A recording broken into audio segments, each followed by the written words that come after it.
Malam hari ini kita akan membahas tentang kecerdasan spiritual. Baik, bismillah kita mulai. Ini loh buktinya bahwa kita itu makhluk spiritual. Kita itu adalah satu-satunya makhluk yang diberi fitrah makna. Jadi kita itu makhluk yang selalu bertanya tentang siapa kita. Mengapa aku ada? Misalnya ada lagi yang tanya, kenapa aku menderita? Apa makna hidupku? Apa nanti yang terjadi setelah aku mati? Ini khas manusia.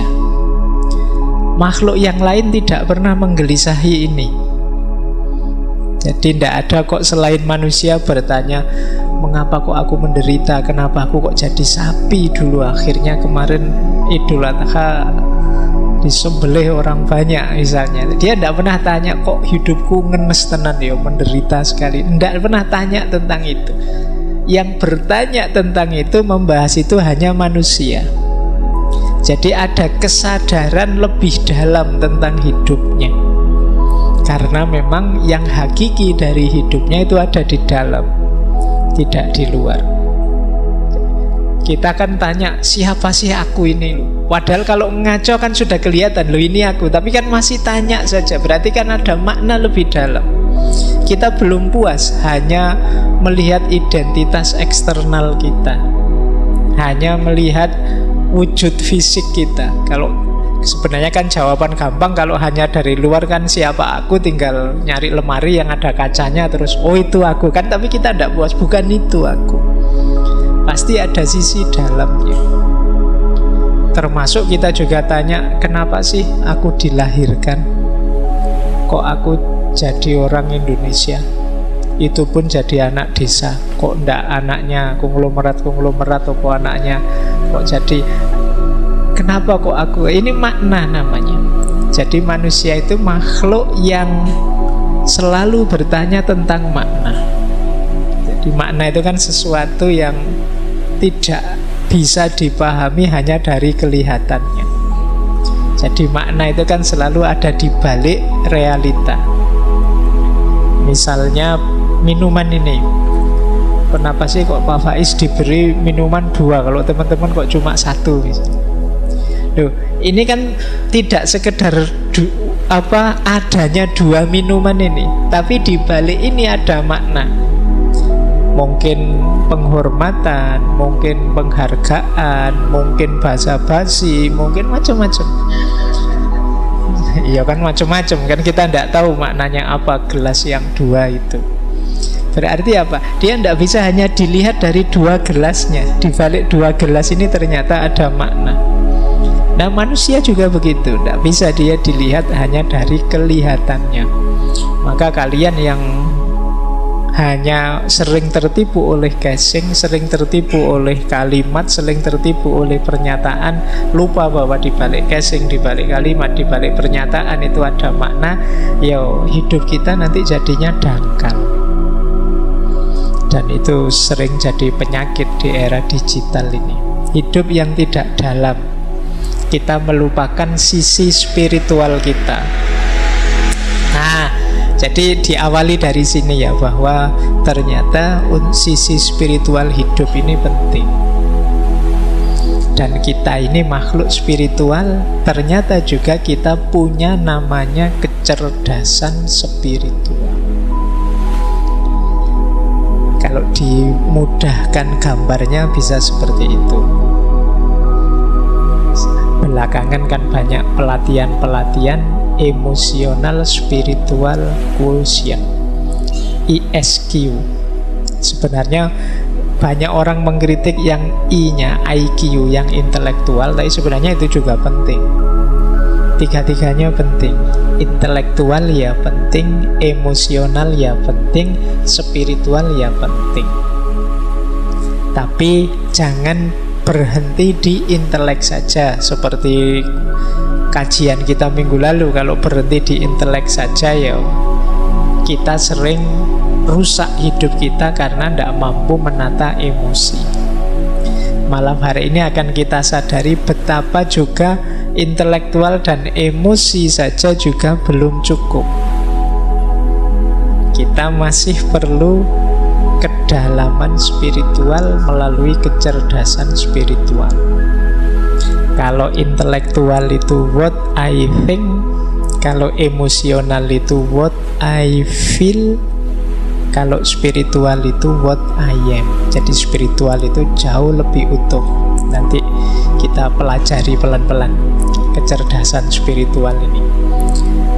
Kalau intelektual otak kiri, emosional otak kanan, yang spiritual ini yang melandasi semuanya.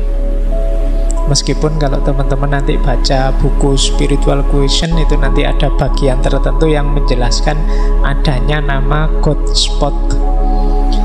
Jadi God spot bagian kecil dari otak yang ini bisa menampung, meraih wawasan-wawasan spiritual. Tapi kita skip ya yang bagian itu, karena saya khawatirnya kalian tambah ngantuk malam hari ini kalau menjelaskan neuroscience. Kita yang lebih fungsional operatif saja, yang lebih mudah dipahami. Nah, biasanya orang menjelaskan pentingnya 3 itu pakai tabel itu. Jadi orang itu ada kalanya pinter, IQ-nya tinggi. Tapi kalau tanpa kecerdasan emosi dan juga kecerdasan spiritual, dia akan menjelma jadi orang yang kaku, keras, tidak manusiawi. Nah, sehingga banyak orang yang ilmunya justru melahirkan bencana, melahirkan kerusakan-kerusakan di muka bumi. Kan banyak tokoh-tokoh yang dikenal sebagai penghancur, destruktif. Itu kan tokoh-tokoh pinter semua mereka itu. Kenapa kok bisa pinter? Itu kan berarti ilmunya banyak, wawasannya luas. Tapi kok efek dari hidupnya adalah kehancuran?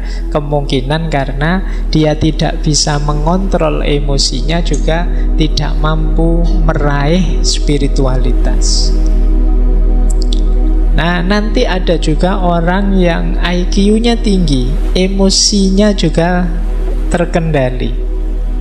Tapi ketika SQ-nya kurang, ya dia bisa jadi orang egois. Egois itu ya nyari nyamannya sendiri, nyari enaknya sendiri. Bisa juga dia jadi orang apatis, orang yang cuek, tidak peduli dengan yang lain, yang penting aku enak, aku nyaman. Bisa jadi orang agnostik, peduli amat, tidak mungkin aku bisa membahagiakan semua orang, ya aku nyari enak sendiri. Para diktator, para koruptor, diktator itu kan dia, koruptor itu kan juga pinter sekali, dia ngambil uangnya pinter sekali, ngambil enaknya. Tapi dia spiritualitasnya rendah, bukan agama ya. Spiritualitas tidak sama dan sebangun dengan agama. Ada orang yang beragama tapi spiritualitasnya rendah. Ada ateis tertentu tapi spiritualitasnya tinggi. Itu nanti tema yang lain. Tapi intelek saja dan emosi tanpa spiritualitas ya belum utuh. Jadi jatuhnya bisa egois, bisa agnostik, bisa orang yang apatis, atau tidak punya tujuan. Mungkin teman-teman sering merasakan, lupa saya itu kaya, apa-apa juga beres, hubungan sosial juga baik, tapi kok rasanya hidupku hampa ya. Nah, itu kemungkinan kekurangan variabel spiritual ini. Ya kalau kalian susah, sulit, miskin, itu kan mending ya. Kan ada orang itu kaya, jabatannya tinggi, anak-anaknya sukses semua, tapi merasa hidupnya hampa. Kemungkinan unsur spiritualitasnya kurang. Saya bilang tadi ini nanti hubungannya dengan makna. Biasanya orang yang spiritualitasnya kurang itu tidak bisa menjawab pertanyaan mengapa. Kalau sudah kaya terus mengapa? Kalau sudah sukses terus mengapa? Itu jawabnya susah.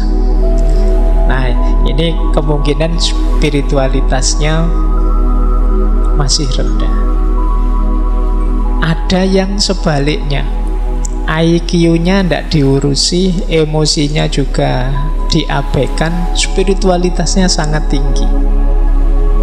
Nah, ini biasanya kelompok-kelompok asketik, orang yang menjauh dari kehidupan ramai, tidak terlalu butuh rasionalitas, emosi, hubungan dengan yang lain, tapi spiritualitasnya tinggi. Ini orang-orang asketik, menjauh ya.